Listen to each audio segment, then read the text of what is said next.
Magandang araw po sa lahat, no? Ito po yung ating lutuan ng lechon belly, no? Ito ay gawa lang po namin kasi mahal kung magpapagawa tayo sa iba. Eh yung 30,000 nga, ang liit lang, parang manok lang, di ba? No? Kaya ngayon, para malaman ng lahat, eh, kung gustong gumawa, no? Gumawa ng lechon belly griller, no? Bibigyan ko kayo ng tips, no? Para habang nagluluto kami, no?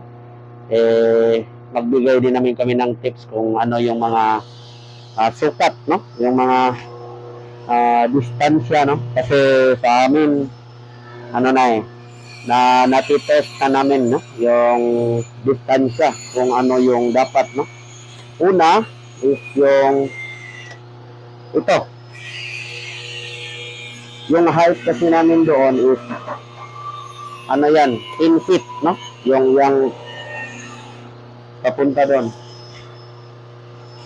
10 feet. Malaki-laki to kasi ano eh, mga 8 salangan to eh. Ang pwede may pasok dito. Pasensya na kayo ha, nagtakip ako sa mukha kasi ang init, no? Habang nagluluto, at least di naman sayang yung ano natin kasi isa lang yung order.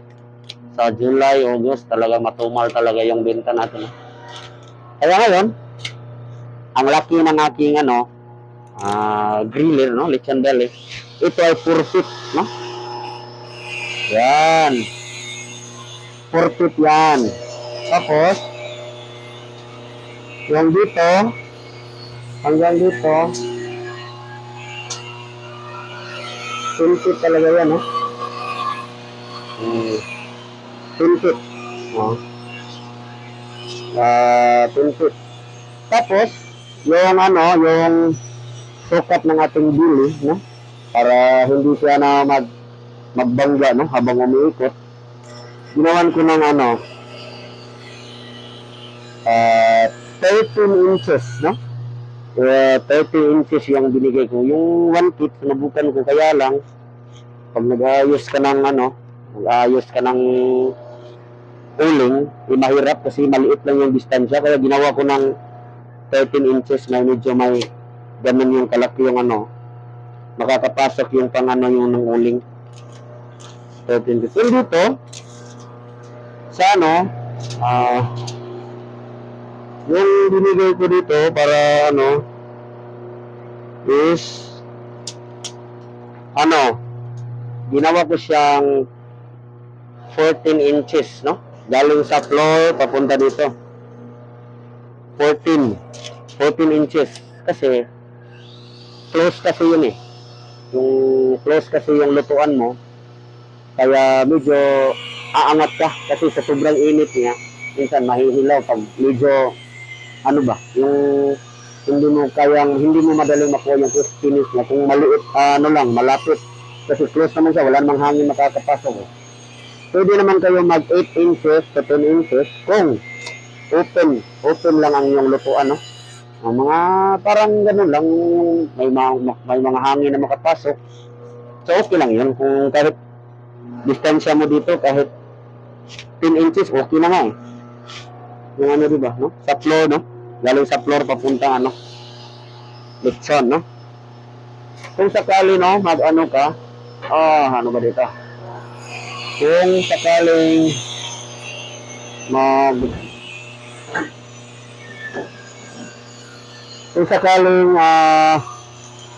gumawa ka ng height, eh, dapat dito ka magsisimula. Huwag dito ha. Huwag dito. I mean, teka lang. Ano ba dito? Huwag ka dito magsisimula, no? Kung mag-ano ka, magsukat ka. Yung ano. Kasi, hindi naman tumatama yun eh. Dito naman yung nanggaling ano, ng ating lechon belly. Kaya dito ka magsukat, no? Ito yung basihan mo, no? Doon ka. 14 inches yung sa akin kasi close siya. Kung open siya, eh gawin ko lang 10 or 8 kasi mahangin. So, medyo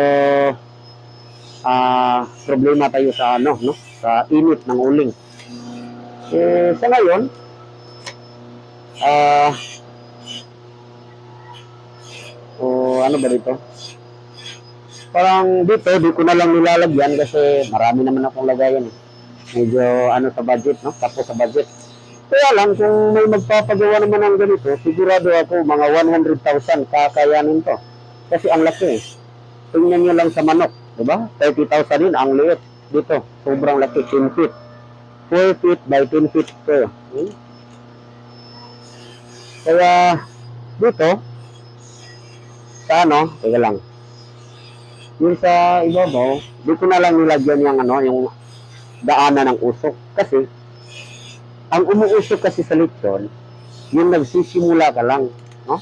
Pero, pag naano na siya, mga 20 minutes up, wala nang usok yan, tingnan mo. May usok pa ba? Di ba? Wala na. No?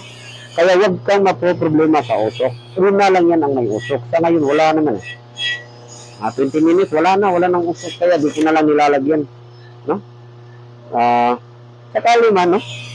Magpapagawa kayo ng ano, ng griller, no? Sakali dito sa Cebu, kasi sa Cebu yung sa amin eh.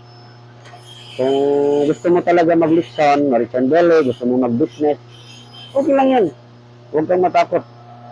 Ano, medyo sa una lang talaga mahina. Kasi yung negosyo, hindi naman talaga instant yan eh. Hindi naman kagaya ng sili na pag ano mo, maanghang na agad, no? Parang ano lang, sa akin nga, ano pa lang, mga isang buwan pa lang. Kaya lang may order naman, kunti-kunti. Ganyan talaga, July, August, June, July, August. Mahina talaga yan. Pagdating sa September, October, okay na yan.